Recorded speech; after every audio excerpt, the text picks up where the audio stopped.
Eu nunca soube direito como explicar a relação que eu tinha com meu irmão.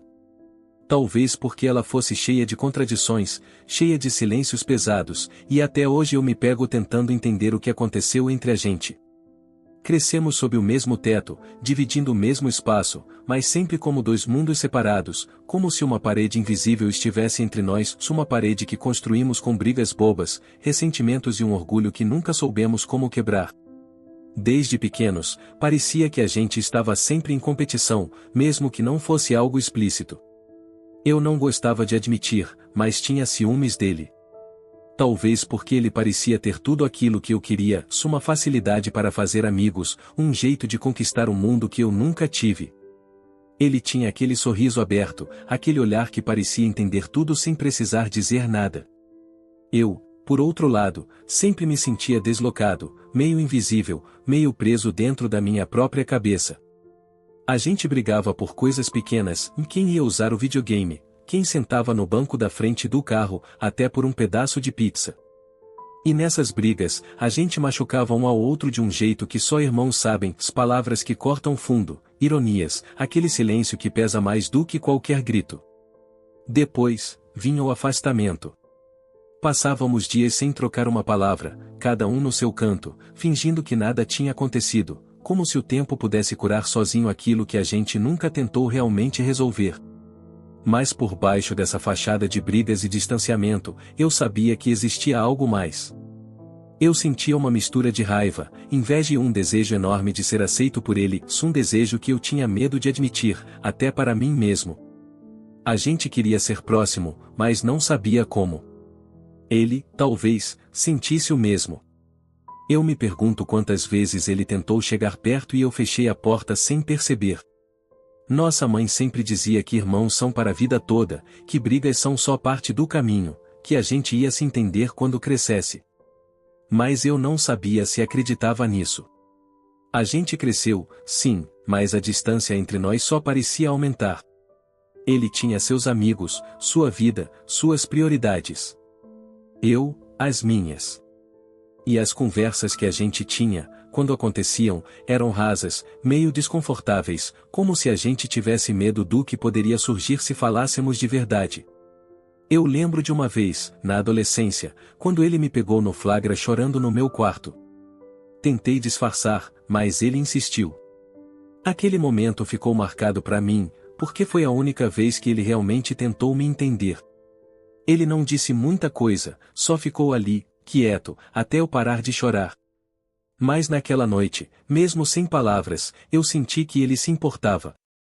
Foi só um instante, mas bastou para eu perceber que, no fundo, ele queria estar perto, do jeito dele. Anos depois, quando ele foi para a faculdade em outra cidade, a gente perdeu o contato quase que de vez.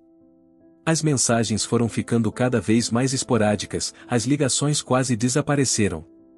Eu sempre culpava a rotina, a distância, o tempo. Mas, no fundo, eu sabia que a culpa era nossa, de não termos conseguido construir uma ponte. Hoje, olhando para trás, vejo que a gente se afastou porque nunca tivemos coragem de mostrar nossas fraquezas, nossos medos, nossas inseguranças. A gente preferiu o silêncio, as brigas, o orgulho. E isso custou caro. Porque o que eu não sabia, e só fui entender muito depois, era que ele também carregava um peso enorme, um peso que ele nunca quis dividir comigo. Essas memórias complicadas são como sombras que me acompanham até hoje. São pedaços de uma história que eu gostaria de poder reescrever, onde a gente tivesse aprendido a amar antes de precisar dizer adeus. Depois que ele se foi, eu comecei a olhar para as coisas de outro jeito. Coisas que antes pareciam pequenas, insignificantes, começaram a ganhar um peso enorme dentro de mim. Porque, na verdade, eu nunca tinha prestado atenção direito em tudo aquilo que ele fazia silenciosamente, os pequenos gestos que agora eu entendia como provas de amor, mesmo quando a gente não sabia se amar. Era estranho como as memórias mais simples passaram a ter um significado tão intenso. Eu me peguei vasculhando caixas antigas, fotos amareladas, cartas dobradas com cuidado, bilhetes rabiscados em pedaços de papel. Era como se ele tivesse deixado um rastro de sinais, um mapa para o que ele sentia e nunca soube como dizer em voz alta. Lembro de uma dessas cartas, que encontrei escondida no fundo da gaveta do meu quarto, num envelope meio amassado, com a minha caligrafia de anos atrás, mas com a letra dele, tremida e tímida, no endereço. Eu não sabia que ele tinha escrito aquilo, não sabia que ele guardava palavras que nunca me entregou. Quando li, senti um nó na garganta. Se ele dizia que tinha orgulho de mim, que queria que eu fosse feliz, que sentia falta das nossas conversas, mesmo quando a gente mal se falava. Eram palavras simples, mas carregadas de uma sinceridade que eu não tinha percebido. Também me veio à memória um dia em que estávamos no quintal de casa, ele tentou me ensinar a andar de bicicleta. Eu caí umas 1000 vezes, frustrado, e ele sempre ali, paciente, sem deixar eu desistir. Era só uma tarde qualquer, mas agora vejo que era um gesto gigante de cuidado, de querer estar perto, de querer me proteger de alguma forma. Naquela época, eu só via as broncas, as discussões, e não valorizava esses momentos. E os bilhetes? Quantas vezes eu passei pelo quarto dele e vi uns papéis colados na parede, cheios de frases rabiscadas, de sonhos, de planos que ele tinha. Um deles dizia algo como: "Ó, para o irmão que vai entender um dia." Na época, aquilo me parecia uma brincadeira, uma provocação. Hoje, entendo que era um pedido de conexão, uma tentativa dele de me alcançar, mesmo sem falar diretamente. Eu percebia também como ele cuidava das coisas ao redor, de um jeito que eu nunca tinha notado. Arrumava os sapatos dele cuidadosamente, deixava a mochila pronta para a escola, guardava meus livros quando eu esquecia. Coisas que pareciam pequenas, mas que mostravam um cuidado silencioso, quase tímido. Agora me arrependo por nunca ter dito obrigado ou eu vejo você. Havia também os momentos em que ele simplesmente ficava ao meu lado, sem precisar falar nada. Eu nunca soube valorizar esse silêncio compartilhado, aquele conforto que só irmãos próximos têm. Pensar que tantas vezes ele esteve ali, esperando que eu me aproximasse, e eu deixava passar. O que mais dói é saber que todos esses sinais estavam ali o tempo todo, mas eu estava tão focado no meu orgulho, nas minhas inseguranças, que não quis ver. Era mais fácil ignorar, afastar, fingir que tudo estava bem do que encarar a verdade e que ele precisava de mim, que eu precisava dele, mas a gente não soube como se permitir isso. Esses pequenos gestos que eu não vi agora são a minha maior lição. Eles me mostram que o amor não precisa ser declarado em grandes palavras, às vezes ele está nas atitudes silenciosas, nas pequenas coisas que só quem ama de verdade percebe. Eu só aprendi isso quando já era tarde demais para contar a ele o quanto eu amava. E é essa lembrança, esse peso desses gestos que eu não reconheci, que me faz querer compartilhar essa história. Porque talvez, se alguém ouvir isso, possa olhar para seus irmãos, para suas pessoas queridas, com mais atenção, com mais coração aberto. Para que não percam os pequenos momentos que fazem toda a diferença. Nunca vou esquecer o dia em que recebi a notícia. Foi como se o mundo tivesse parado por um instante, e tudo ao meu redor tivesse perdido a cor. O diagnóstico do meu irmão veio como um soco no estômago, pesado demais para assimilar, e, ao mesmo tempo, absurdo demais para acreditar. Era uma daquelas doenças que você ouve falar, mas que parece sempre distante, uma realidade que só acontece com os outros. Até que acontece com a sua própria família. Eu me lembro de estar sentado naquela sala fria do hospital, com a luz branca refletindo nas paredes, enquanto o médico falava em um tom que tentava ser calmo, mas não conseguia esconder a gravidade. "É terminal", ele disse. A palavra soou como um veredito. Terminal. Sem volta. Sem cura. Eu quis gritar, chorar, negar. Mas tudo o que consegui foi ficar ali, imóvel, tentando entender o que aquilo significava. Naquele momento, todas as memórias complicadas, todas as brigas, os silêncios, os ressentimentos, pareceram tão pequenos e tão distantes. Eu percebi o quanto a vida é frágil e o quanto eu tinha deixado escapar a chance de estar ao lado dele de verdade. Era tarde demais para mágoas, para orgulho, para qualquer barreira que a gente tivesse levantado ao longo dos anos. A notícia mudou tudo, não só para ele, mas para mim também. De repente, a urgência invadiu cada pensamento, cada decisão. Eu precisava encontrá-lo, precisava falar com ele, precisava que ele soubesse que, apesar de tudo, eu estava ali, que ele não estava sozinho. E, pela primeira vez em muito tempo, eu senti uma vontade genuína de me aproximar. Foi difícil. Porque ele também estava mudado. A doença deixava marcas visíveis, o cansaço no rosto, o jeito mais lento de andar, a voz frágil. Mas o que mais doía era perceber que ele tentava proteger a mim e a todos ao redor, escondendo o medo, a tristeza, como sempre fazia. Eu queria que ele fosse sincero comigo, que dividisse aquele fardo, mas ele preferia carregar sozinho. As visitas ao hospital se tornaram rotina. Eu fazia questão de estar presente, mesmo nos dias em que ele estava mais fechado, mais distante. Tentava puxar conversa, lembrar dos tempos de infância, das poucas coisas boas que tivemos juntos. E, aos poucos, algo começou a mudar entre a gente. As defesas caíram, as palavras começaram a fluir, e uma conexão que parecia perdida ressurgiu, tímida, mais real. Eu vi um lado dele que nunca tinha conhecido, um homem vulnerável, cheio de medos, mas também de um amor profundo e silencioso. Ele me contou histórias que nunca tinha dividido, confessou arrependimentos, falou das coisas que queria ter feito diferente. E eu, pela primeira vez, ouvi sem julgar, sem guardar mágoas. Mas, junto com essa reconexão, veio a dor da despedida que se aproximava.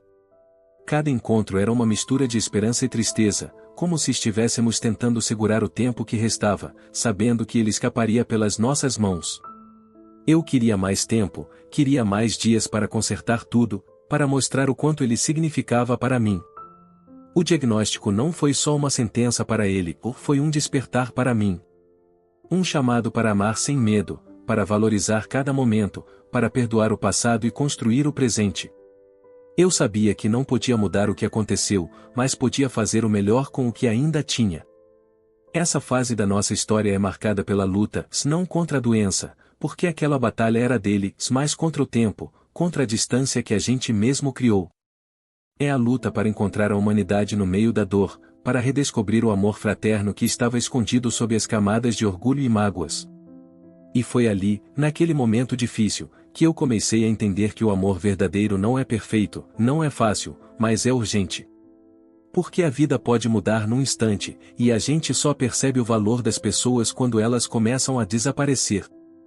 O último dia que passei com meu irmão ficou gravado em mim como uma fotografia em preto e branco, cheio de sombras, mas com uma luz que nunca se apagará. Eu lembro de cada detalhe, de cada palavra, de cada silêncio que falou mais do que qualquer frase poderia dizer. Aquele dia foi um misto estranho de despedida e esperança, de medo e amor, de um fim que parecia impossível de aceitar. Acordei cedo, com o coração apertado, sem saber exatamente como seria o nosso encontro. Sabia que podia ser a última vez, mas ao mesmo tempo queria acreditar que ainda teríamos muitos outros dias pela frente. Ele estava ali, no quarto da casa onde crescemos, olhando pela janela, o rosto pálido iluminado pela luz do sol da manhã. Parecia tranquilo, mas eu sentia que, por dentro, ele lutava contra algo muito maior do que eu podia entender. Nos sentamos juntos na cozinha, um lugar que um dia foi palco de tantas brigas bobas, mas que naquele momento parecia o espaço mais sagrado que existia. Não precisávamos de muitas palavras. O silêncio entre nós falava alto, carregado de sentimentos que não cabiam em frases simples. Eu tentei sorrir, contar alguma coisa leve, mas minha voz falhou. Ele me olhou com aqueles olhos que sempre tinham sido tão expressivos, e naquele olhar havia uma mistura de amor, saudade e uma tristeza profunda. Ele me segurou a mão, um gesto que parecia simples, mas para mim significava tudo. Era como se naquele toque houvesse uma transferência silenciosa de força, de perdão, de tudo aquilo que a gente não tinha dito durante anos. Eu queria congelar aquele momento, segurá-lo para sempre, mas sabia que o tempo era implacável. Conversamos sobre o passado, sobre as coisas que deixamos de fazer, os erros, as brigas, mas também sobre o que aprendemos um com o outro. Ele falou com uma sinceridade que me surpreendeu, confessando que sempre quis ser mais do que um irmão para mim, que sempre desejou ser meu amigo, meu parceiro. Eu me senti pequeno diante daquelas palavras, porque só agora eu entendia o peso delas. No meio daquela conversa, ele disse algo que mudou tudo. Uma frase simples, mas que ficou ecoando na minha cabeça desde então: eu te ensinei a amar, mesmo sem saber. Foi como se ele resumisse toda a nossa história naquela sentença, um ensinamento que eu só conseguiria absorver depois que ele partisse. Passamos o dia relembrando memórias, olhando fotos antigas, rindo das coisas bobas que só irmãos podem rir. Cada risada era um ato de resistência contra a tristeza que ameaçava nos engolir. Eu queria que ele sentisse que, apesar de tudo, ele nunca esteve sozinho, que o amor dele vive em mim.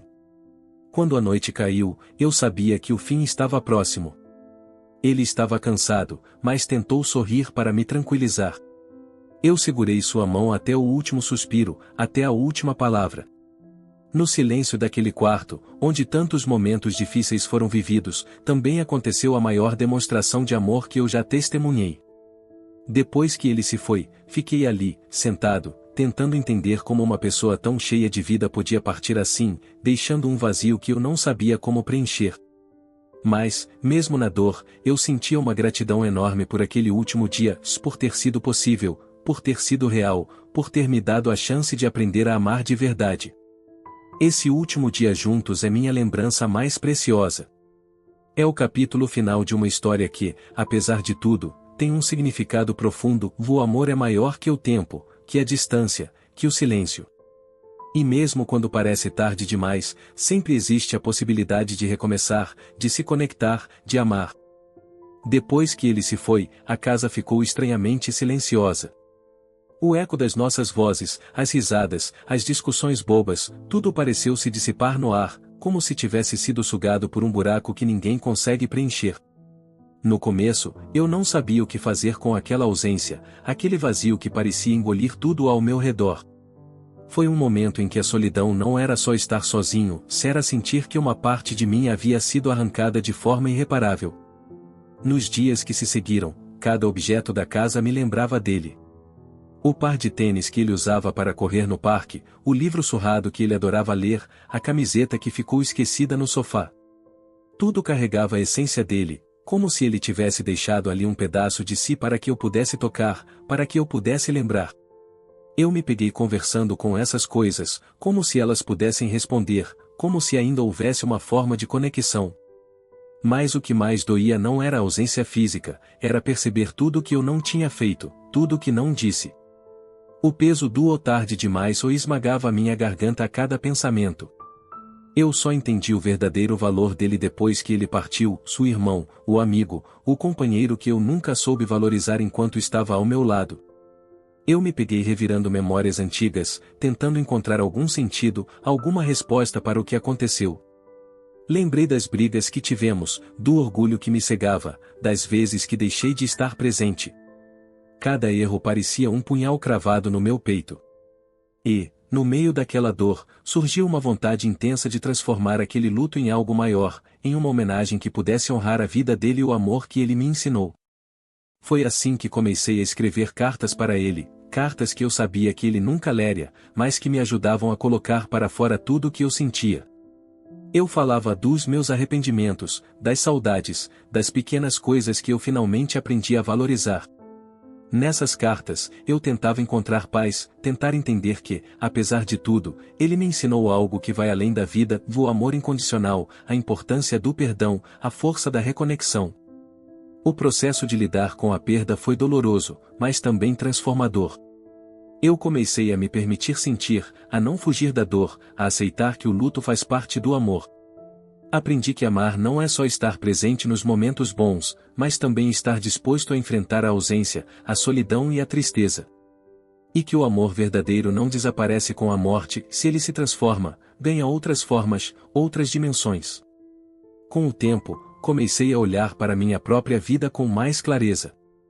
Percebi que a lição que ele me deixou era um convite para ser melhor, para amar mais, para não repetir os mesmos erros com as pessoas que ainda estão comigo. Eu comecei a reconstruir minhas relações, a me abrir para a vulnerabilidade, a valorizar cada momento como se fosse o último. E foi assim que, aos poucos, o vazio dentro de mim começou a ser preenchido por algo novo, a gratidão. Gratidão por ter tido um irmão que, mesmo com todas as dificuldades, me ensinou a amar. Gratidão por ter tido a chance de, mesmo que tarde, reconectar com ele. Gratidão por essa história, por essa lição que agora carrego comigo para sempre. Hoje, quando olho para trás, vejo que o amor que ele me ensinou não se resume a palavras bonitas ou gestos grandiosos. Ele está nas pequenas coisas, na paciência, na presença silenciosa, no abraço apertado que a gente achava que não precisava. Ele está na capacidade de perdoar, de se abrir, de se entregar mesmo quando o medo insiste em dominar. E é esse amor que eu quero carregar adiante. É esse amor que eu quero compartilhar com quem estiver disposto a ouvir. Porque eu sei que, apesar da dor, apesar da perda, o amor verdadeiro permanece. Ele é a força que nos sustenta, que nos move, que nos transforma. Essa história é para quem já perdeu, para quem ainda tem, para quem luta para entender o que significa amar de verdade. Porque, no fim das contas, o que fica depois dele não é só a saudade, é o aprendizado, é a vida que continua, é o amor que nunca morre.